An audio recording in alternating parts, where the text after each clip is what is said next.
Chapter 3, Choices of Schools and Programs. In this chapter, we're going to talk about the many choices that parents have in the different childcare settings that there are. Childcare today, there are 12 million children in childcare. And really the number of working mothers in both two-parent and single-parent families is rising. The quality of care has more influences than just children's safety. It also affects their social emotional, their cognitive experiences that they have.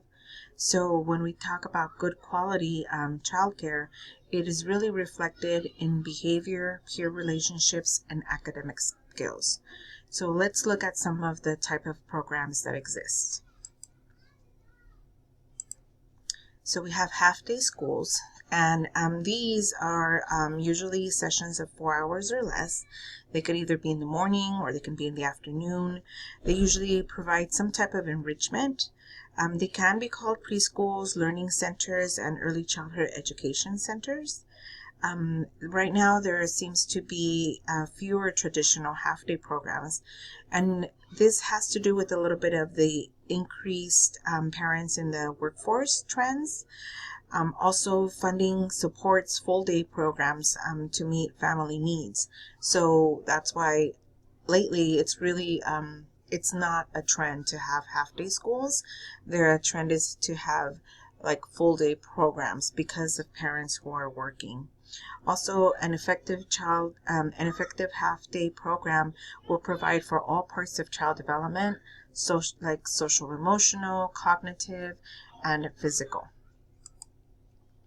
So full-day programs, these are programs that run obviously more than 4 hours and usually as many as 10 to 12 hours. And the primary purpose for these is usually to provide a stimulating, age-appropriate environment for children while the parents are at work.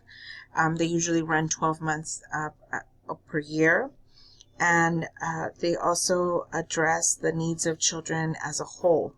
So they really look at the whole child. So they provide a rest period, outside time. So they're making sure that everything is covered because children are in care between 10 and 12 hours when it is a full day program.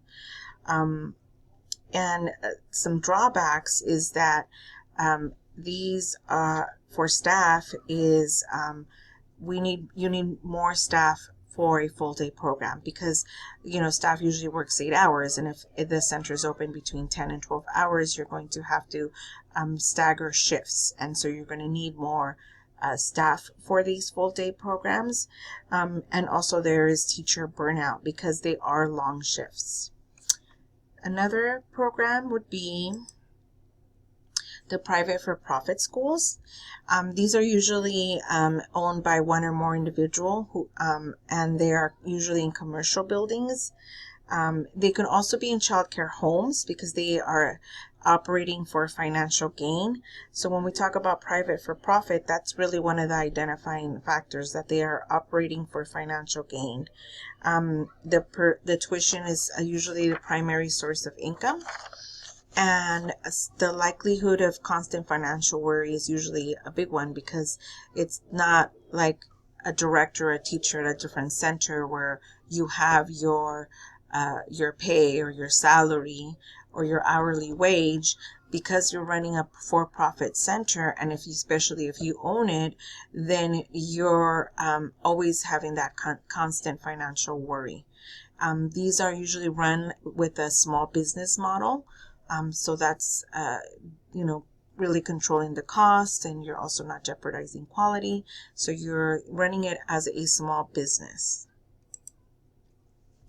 Childcare corporations, these are kind of a large for-profit childcare centers. An example of that would be like KinderCare. So they usually have multiple facilities at different sites, and sometimes even in a number of states. And they function as big businesses and as corporations.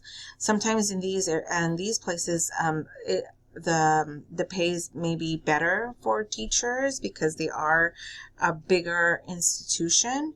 an advantage to the directors that there are greater resources. So they usually, because they're run as a corporation, they have a lot of resources that they can give each facility.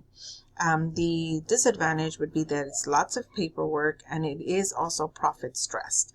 So keeping up with the enrollment, keeping costs down are always in the forefront for a director.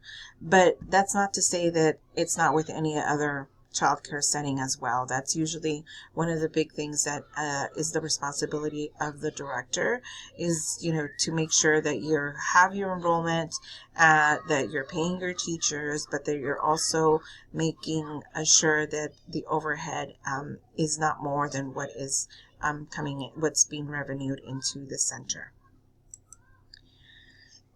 Employer-sponsored programs. These are a little bit were of a trend. Not everyone has them, but it has increased in recent years. And if you offer focus on direct assistance with very young children, and the advantage to that is that they're usually in the same site where the parents are employed. So for an employer, it's actually something that benefits them, because the parent can be happier. They can go see their child at lunchtime. They're at an arm's distance per se from where their children are, and so this is something that's kind of like a perk for some employers that they give their employees. So the accessibility is definitely one of the advantages. They can also use family child care homes as a satellite care site, and also they might even have satellite mild ill children care, so that parents don't have to miss work. So those are some of the advantages of having employer-sponsored programs. They aren't necessarily run for profit, but obviously it's more like a perk for the employees. And then childcare for mildly ill children. This is also a special license, or it has to be named in your license. So it's not like you can just accept mildly ill children in your site. It's something that you do have to let licensing know if this is the type of facility that you want to run. Usually children have 6 to 9 illnesses per year, if not more. I always tell parents the first year in childcare, your child will get sick often until they've kind of build up all their immune system. And this is a big one, because parents do miss work because of children being ill. And centers that perform this service can save money and add a benefit to those who use it. So these programs usually run similar to regular childcare programs, and they either rely on corporate sponsorships, grants, or even adjoining childcare centers. So there might be childcare centers who have like an adjoining area where they care for mildly ill children. So these are not, they're mildly ill, they're getting over a cough, but they're, not probably well enough to participate in the full day program. So it's not like they're full on fever, really sick children. It's mildly ill children. So that's something to think about. The next one is our nonprofit schools. And these are usually privately owned, and they usually either have a half-day session. These are also corporate cooperative schools, so it's like a co-op, and so they are nonprofit schools. So co-op means that parents kind of work together to provide childcare. So in some models, half of the parents may stay with the children, while the other half maybe engage in a class or engage in some type of learning or engage in some type of activity, and then they'll switch off. So it's not like parents will leave the building and have the other parents take care of their children. It's that they're having a co-op. It works for parents who really want to be engaged with their children, but they also want them to have some type of experience with other children. And over and for them, some type of respite and engagement with other adults. So these are fewer in recent years, and much of that is because a lot of more of the parents are in the workforce. This worked really well when there was always like one parent that would stay home with the children, but the trend now is that usually both parents have to work. So that's why there's fewer co-ops in recent years. The next type of childcare are state preschool programs. These are run by the state. Obviously, they're usually free. They're part day early childhood programs, or they could be full day childhood programs. The goal is to provide a positive school experience before they enter kindergarten and supports parent role as a primary teacher. So if you do work in a state preschool, you will have to fill out the RDPs. You might have heard that in other classes. And here at PCC, we do have state preschool programs. So we do run half-day program or full day program. And the trend for state preschool is that they want to make sure that we're supporting parents. So full day is really encouraged. The next one is also faith-based programs. These are church-sponsored program, and they may be half-day or full day. And the church board or committee will determine the general policies for programs set, like hiring and staff and the budget guidelines. And this can be challenging when there's a sharing of a space with church programs. Sometimes they'll have to put everything away on Friday because that room or that area will be used differently on the weekend. Or so there could be some challenges because it will, again, be a shared space with the church. And then laboratory schools or lab sites. This is what we have here at PCC. We are a lab site. We are a lab site for the child development program. So the students use our center when they're doing observations, when they're engaging in different activities with children because it's part of their class. So they're usually in colleges and university, and they operate again like a lab school. And the importance is the instructional program that the college students are getting. So it does serve several purposes. It teaches students about appropriate materials. It provides a place for them to practice teaching. And usually lab schools, because we're following the theoretical aspects of early childhood development, and we're really cementing those with the students, they're usually high standards, they're well-planned facilities, and they engage in a wide variety of materials and equipment because we're a model site. Some use different methods such as high scope, but not everybody. Here at the Child Development Center, we use a play-based emergent curriculum. But laboratory schools really do provide high-quality care because it is part of an education facility. There's also Head Start. Head Start is a federal program, and they began in 1965 by the Office of Economic Opportunity as a program to break the poverty cycle. So these were really targeted towards lower income families. They began as a half-day program, but then they've also grown into full-day programs and also have infants and toddler programs now. Many Head Starts are single classroom entities where a head teacher is also the director.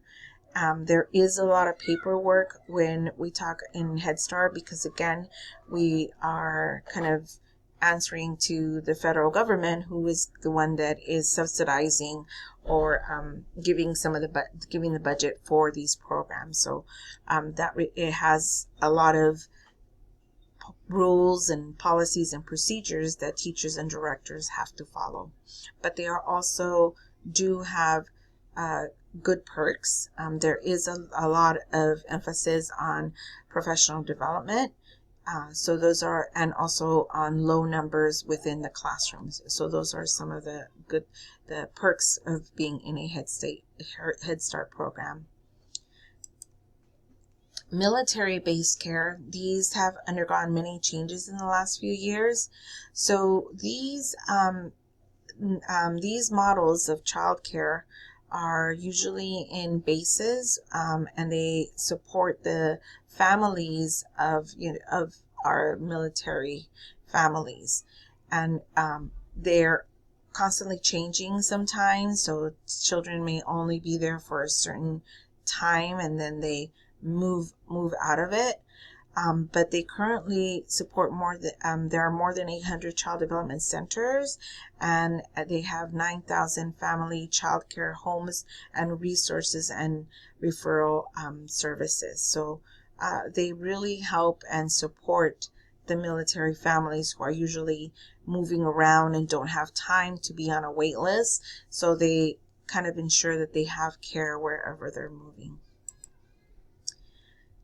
We also have inclusive programs, so including children with diverse abilities. We legally cannot not give care to children with diverse abilities, but we do have to make sure that the quality of care is meeting the child's need. So it reflects all elements of any child care program. Typically, developing children learn alongside those children with disabilities, and staff work with families to address concerns and priorities for their child.